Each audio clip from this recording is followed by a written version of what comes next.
I'm not sure if, if that view is shared across the table. Thank you, Chair, and thank you for the opportunity to consult. Hopefully the consultation will make things more crisp and clearer. Minister, could I just start with, I think something that many people would be concerned with legitimately, which is really this, that you were in this department for 6 months, and many people will say that's too short to study a complex organization like SAPS and to take such radical decisions. How do you defend yourself against that accusation? Well, firstly, it is to say that I wasn't minister for the first time. I wasn't minister in a big department. For the first time, I was from water, and I dealt with quite a number of complex issues there, including merging water boards and other matters, huge amounts of money, resuscitating the Lesotho Highlands Water Project, which was quite a complex project. So, although I was 6 months, or 5 months to be precise, I quickly acclimatized myself and familiarized myself, and as testimony to that, we took all the period, as I indicated in my statement, from the time we got appointed up to the end of the year, just orientation, although we then included discussions and decisions in the process. But it was quite an intensive kind of orientation. Yes. And your statement says that you were particularly concerned about the rate of murders in South Africa. Is that correct? That's correct. And how did you think South Africa should fight against murder in particular? What I thought at the end, or in the course of time, we should do, in the main, we should work on specialized units, not only because they'd been conceptualized before I came and so on, but in my own assessment, I felt that you need specialized units who would then be able to focus on specialized fields, especially in the detection or in the detectives area. And when you do so, in other words, it amounted to saying the work that had been done up to then needs to be intensified, it needs to be strengthened. And when you do so, make sure that you build from home. In other words, you build this capacity in each province, especially in the light of priority number 3, which is building capacity of the state. It wouldn't mean going back to the days of Brixton, which was concentration of talent and every other thing, resources, only in Johannesburg. So when there's murder elsewhere, you then take people, they fly, they drive, and so on. Build it from home. Build it in each and every province. The concept that we've been discussing, that is in our statement, is key in doing this in South Africa. Of course, you will then say visible policing, ensuring prevention, and then investigation. Both are mandates of SAPS, core mandates of SAPS. You would be effective when you do it through specialized units. That, of course, you will build over time with focus and not break and build and break and break and then rely on task teams and all of that. Build these units. And to me, that's what I stand for. That is what I got convinced, and I stand by that even now, including then this new division that we spoke about, which will then enhance the combative capacity of SAPS. Yes. Now, this vision of building specialized permanent units instead of temporary task team, was that just your own view, or was it shared within the SAPS? I found it in SAPS, having been shared, having been workshopped, having been implemented at different levels, both at national and provincial level, and there are documents to that effect. We've been discussing them. But when I saw the extent of matters and got worried about them, first I said, when we release stats in South Africa, I will say, even though there may be a decrease, but I would insist that it is at a high level. Because it was a high level. If you have 27,000 people getting murdered in South Africa every year, and the other year there are 26,000, that's still high, even if it's decreased, but it's high, it's decreasing at a high level. And therefore, that's the first thing. It's decreasing at a low level. It can't be decreasing at a high level. It is decreasing still at a high level. And I could see that. Yes, I mean, it's not decreasing fast enough. Yes. But can you just move on? You've also said this idea was also embedded within this SAPS. Is it correct that that view would be found, this idea of moving towards permanent specialized unit instead of ad hoc task teams, would be found in the following documents? The 2019 work study, dated the 26th of June 2019. The implementation letter, dated 14 November 2019. The Murray report, dated 6 March 2014. And the organizational structure of the SAPS of 2025 to 2029. Those four documents embed this idea of moving towards specialized units instead of temporary ad hoc task teams. Is that correct? Except that the Murray report is 2024, not 2014. No, 2024, 6 March Yes. 2024. Yes. Did I say 2014?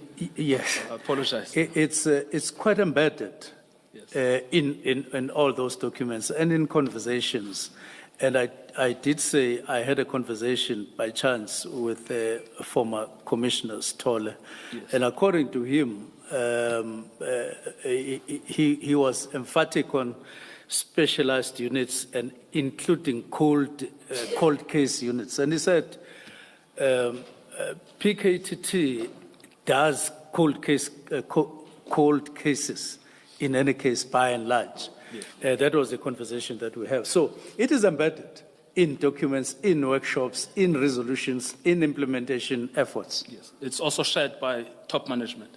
It's shared by top management, and we embraced it even when we reviewed the structure after we came.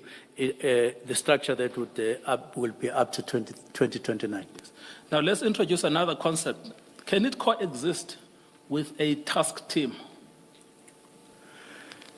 It basically, if all these specialized units are as effective as they should be, and there's no reason why we should not be able to do so if we are seriously implementing.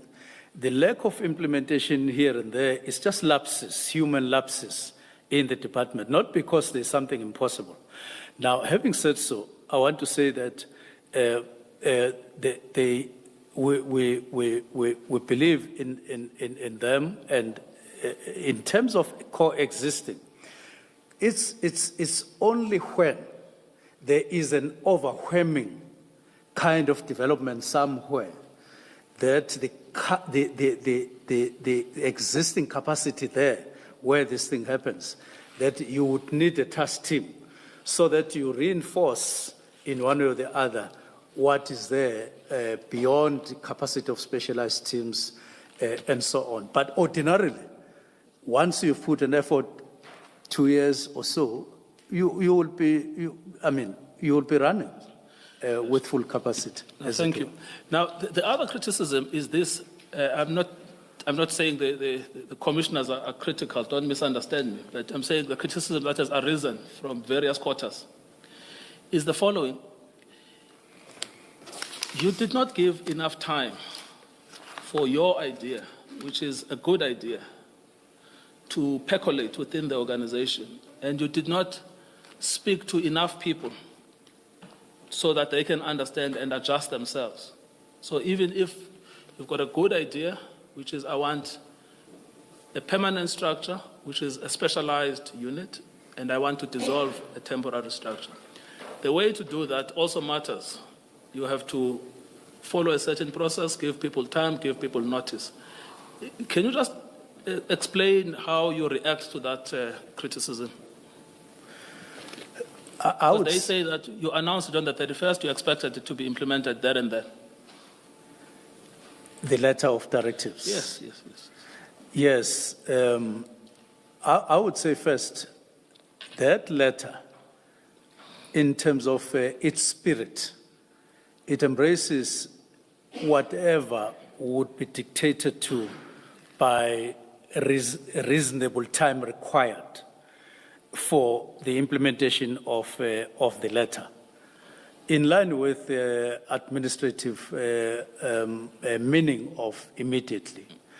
And even in terms of the letter, the drafting itself, it included a preliminary report at some other date, and then a UNESCO at some other date. That was indicative enough from where I sit that it would be a matter that I would be open to engagement and in terms of reasonability of time required as we engage in implementing the directive. All right, I'll come back to that issue of being open to change. But just prior to the letter being issued on the 31st, your statement says there were 3 meetings. Meeting on the 1st of November, meeting on the 21st of November, meeting on the 22nd of November. As I understand, none of those meetings resolved on a dissolution per se. No, none of them, or yes, none of them resolved or discussed dissolution and agreed on it. But what they did, they discussed tilting towards that in terms of review. I made a statement there, and the National Commissioner made a statement indicating the temporal nature of PKTT in no ambiguous terms. He was clear, and we were clear, and we were synergizing there. Yes, thank you. Now, we'll come back then to the statement you made about being open to persuasion. When I study your letter of the 31st of December, I don't get there the language that even though I'm giving this directive, I'm still open to altering my mind. How do you explain that? I explain that by saying that practical experience indicates that whenever an executive authority gives a directive in a meeting or in any other situation, there would be a response from officials. They would always express themselves in terms of feasibility, including time framing. They will always indicate what they would want to see as feasible.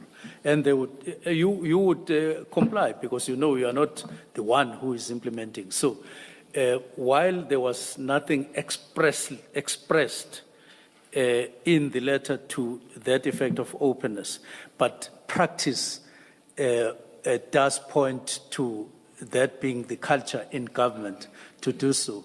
But then there were also those indications of meetings that I've alluded to, that they showed that there we would be engaging as it would be. All right. So your point is that although you issued that letter in apparently peremptory terms, you were always open to persuasion if good reason was put forward. Definitely. Yes. Now, Correct. Let's move on then. From the 31st of December 2024, what happened next in January 2025, which is? Well, there are a number of things that happened. I would start from the 3rd of January. of January. What happened then? The National Commissioner did instruct Litoko, Brigadier or Colonel Litoko, to write letters to Deputy National Commissioners to make them aware of the letter, the letter of the directive, yes, and to inform them, which I took as operationalizing as it were, the directive. And it later did become clear that that instruction was to say the Office of the National Commissioner must begin the process of operationalizing the directives. That's the third. Parallel to that. If he didn't want to, let us assume the National Commissioner's view was this is outside of your power as the minister. You did not consult. The task team is a good thing. What should he have done? Firstly, I would say that there is a guide called a guide to all DGs, including the National Commissioner, in terms of what to do when you receive an unlawful instruction. There is that guide, it exists, they are all familiar with. So he could have used that and made reference to that. But in practice, using that or even outside that, just from him as a person, he clearly would have responded to the very directive that I wrote to say, I received your directive of 31st December. I am responding. I feel this way and that way and that way. That didn't happen. Instead, as I put it, the third was operationalizing the directive. Thank you. And then after the third? On the third as well, Yes. apart from what was happening in the Office of the National Commissioner and his Deputy National Commissioners, I was in touch with Chief of Staff, my Chief of Staff. Who is the Chief of Staff? Chief of Staff is Cedric Kabinde. Thank you. Now, he informed me on the third, he informed me on the fourth and on the fifth that, firstly, on the third, that he was interacting. He was in a conversation with General Mkhwanazi, the PC, that is Provincial Commissioner of KwaZulu-Natal. And he made me aware in the course of time, because he phoned me more than once to say, I'm receiving calls from the Provincial Commissioner. And he said, Utuktel, he's angry with the letter. Who's angry now? He's a Provincial Commissioner, Mkhwanazi. He said he's angry, picking it up from their conversation. And I said, why is he angry? He says about PKTT disbandment, as per your letter. Your letter apparently leaked, and he picked it up and he phoned me, and we had a conversation more than once. But he was emphasizing the anger to him and saying, I think in one of the calls, I said to him, but why is he angry? Because I wrote the letter to the National Commissioner, not to the Provincial Commissioner. And he said, well, it doesn't pick it up or understand. To a point where, because of his emphasis on the anger of the Provincial Commissioner, I ended up saying, look, those statements coming out as they do, if it's true, you must consider recording the Provincial Commissioner for posterity. And he later informed me that,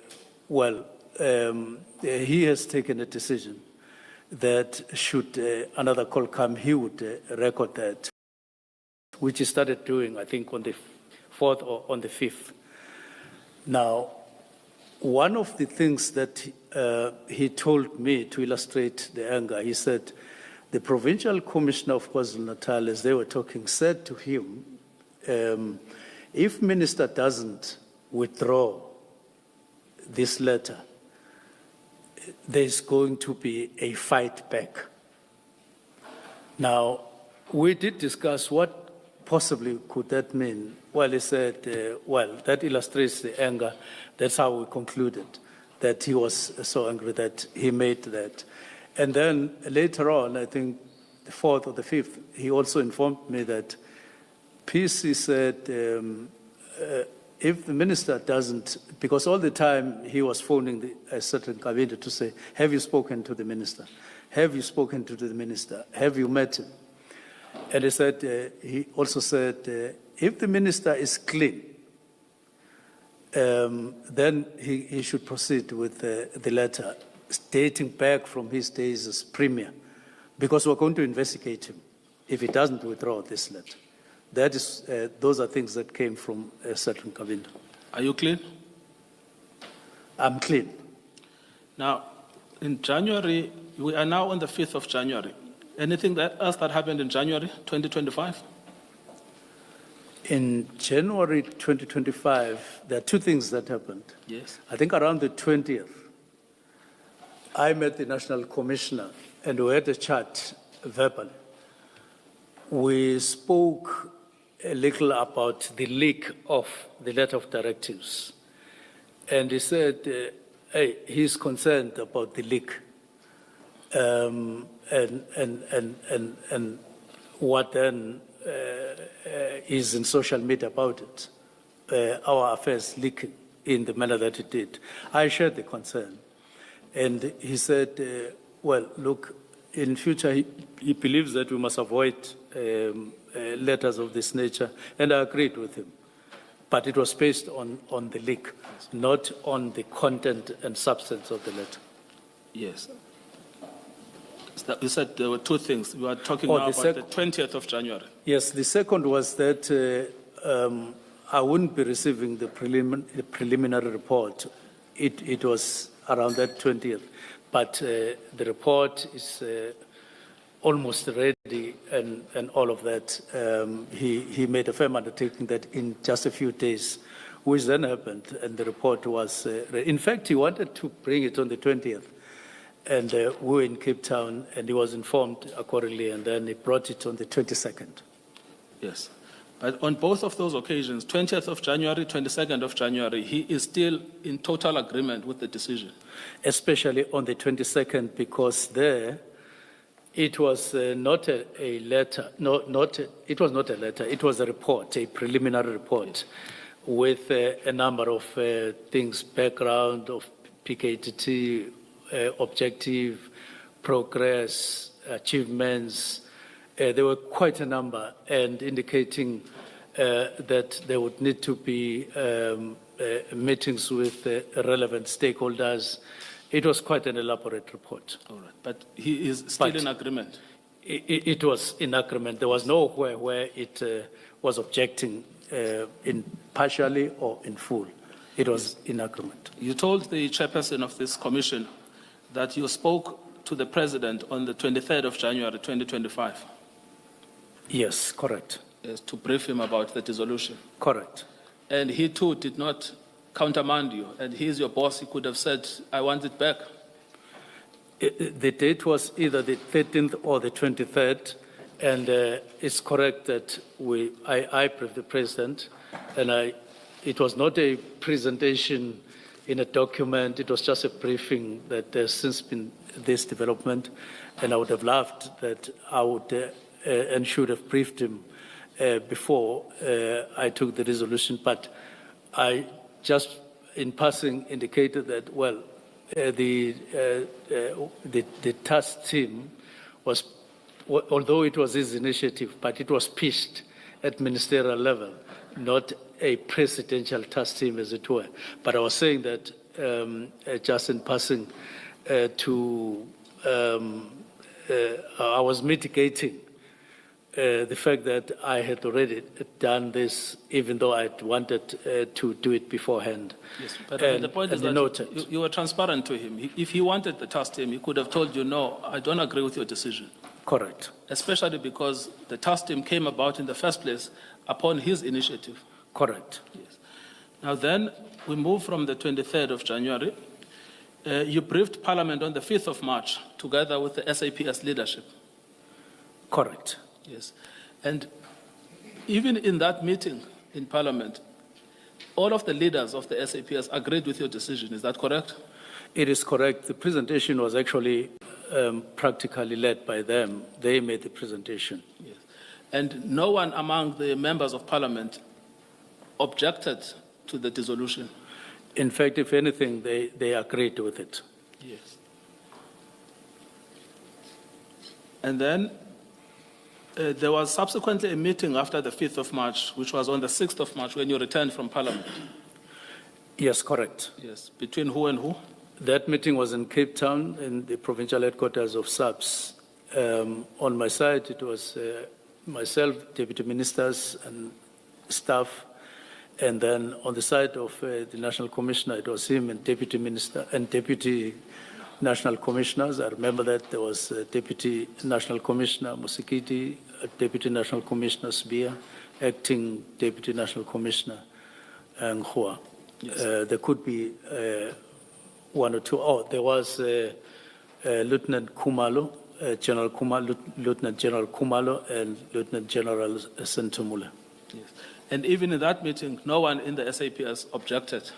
No one objected. Yes. And there was a report on the 27th of March, 2025. Correct. And that was a progress report by General Masemula. Correct. Yes. And even that report was still consistent with the dissolution. It was still consistent with the dissolution. A little hitch there was that whereas on the 6th of March we had agreed that no additional cases would be added on PKTT, there was now an additional case. We then said, well, that matter we have to discuss with the National Commissioner, and there was no cancellation of the decision that had been taken on the 6th. There was no reversal. It was merely to note what had happened, and they continued. Yes. But I mean, throughout this period, I mean, we've referred now to 7 meetings, including a meeting with the President and the President with Parliament, a meeting with Parliament. It was always open for anyone who didn't like what you had done to say you must change course, and you would have changed course. I definitely would have changed course. Yes. Now, when is the first time then that there's an explicit public denunciation of the decision? From the National Commissioner? From anyone? Well, as I indicated, firstly, that it was firstly from General That's not Mkhwanazi. explicit because they are Yes. having a conversation and you're being told yes. by your Chief of Staff. Not directly, yes. The first one is the 6th of July, where I got it very clear that there is a view contrary to. What happened on the 6th of July? We saw a press briefing by Provincial Commissioner General Mkhwanazi making statements around the dissolution and other related aspects. Yes. Now, the statement that he made, General Mkhwanazi, in that meeting, I've looked at it, well, Ms. Lengane looked at it and told me what it says. But it says that you and Mr. Mokhotsi are receiving financial assistance from Mr. Matlala, who is an alleged criminal.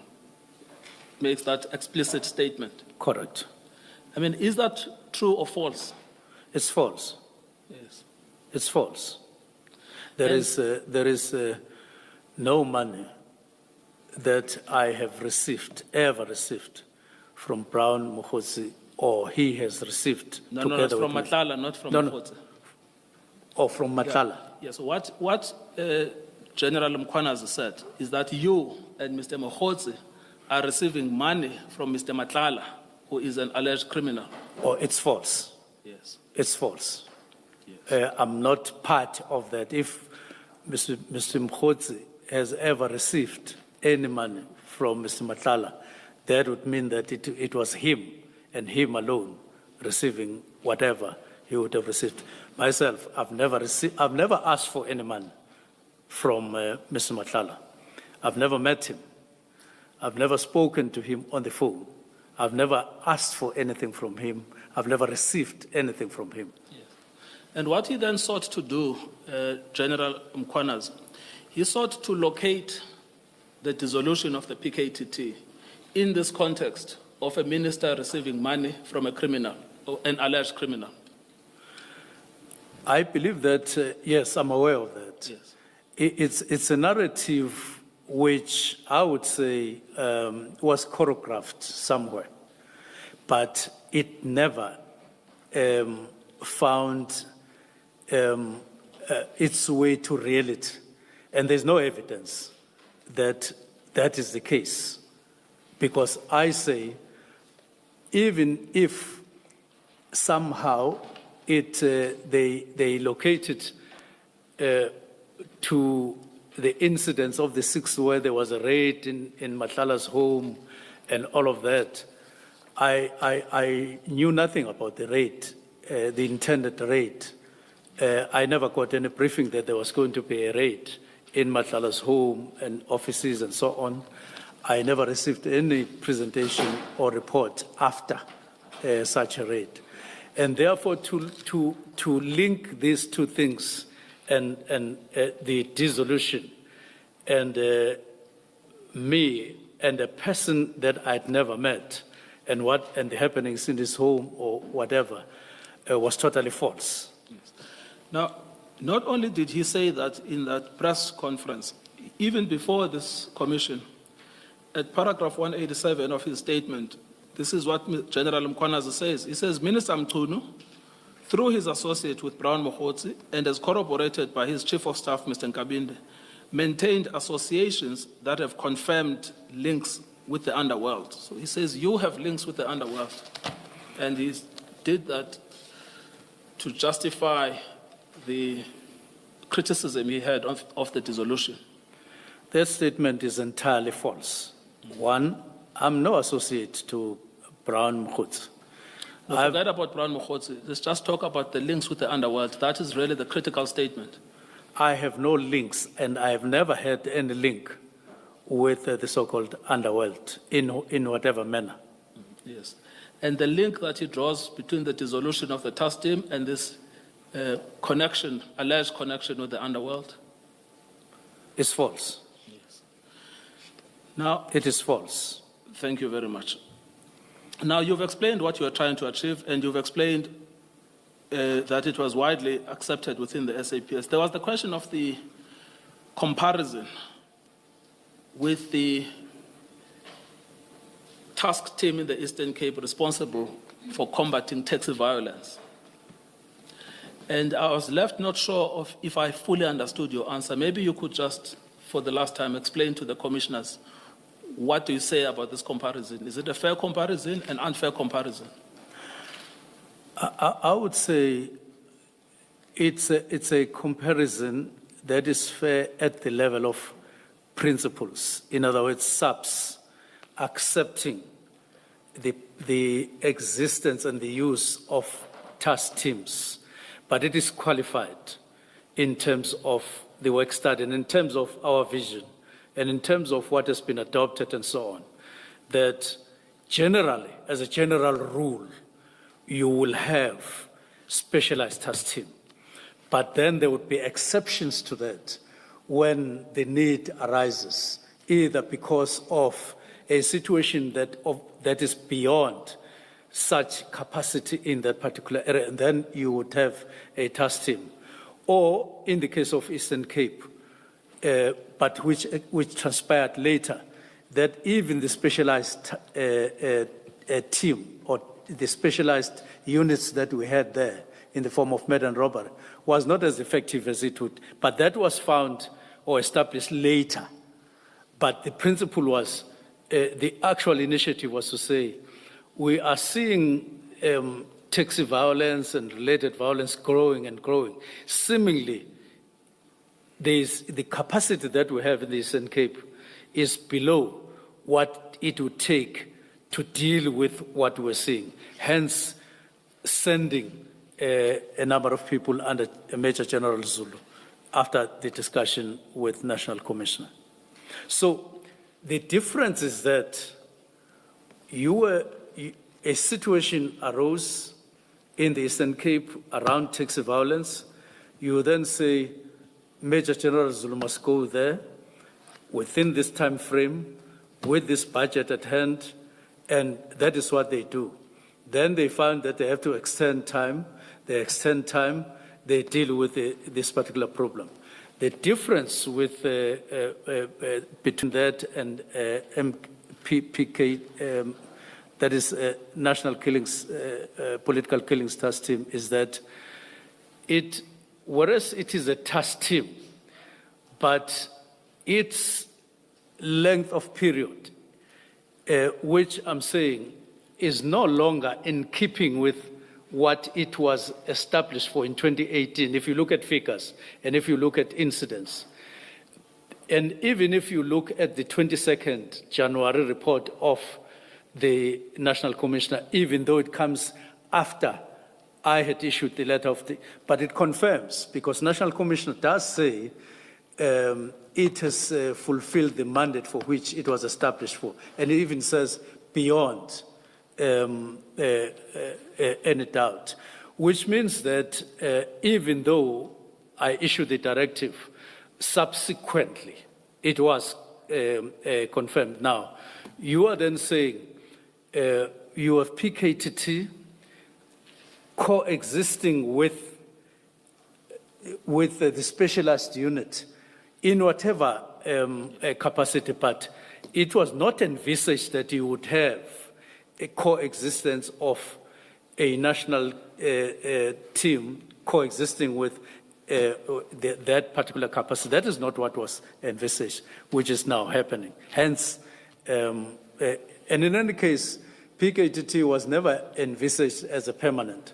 It was always, yes. Yes. Unless you still want to add something? No. Okay, thank you. I just want to come to the topic of the powers, and it's an issue that the chairperson raised, that basically, as I understand the question that was asked, is it doesn't matter how a structure like the PKTT comes into existence. The power to dissolve it rests exclusively with the National Commissioner. Now, the reason I ask you this is because I'm not asking you to give a legal answer, but to give a practical answer in terms of, at the time you took the decision, what precautionary measures did you take to make sure that it was legally sound? I had a consultation with Advocate Vusi Pikoli, who happens to be my special advisor. Yes. And he responded, and he has since made his response or opinion available to the legal team. Yes.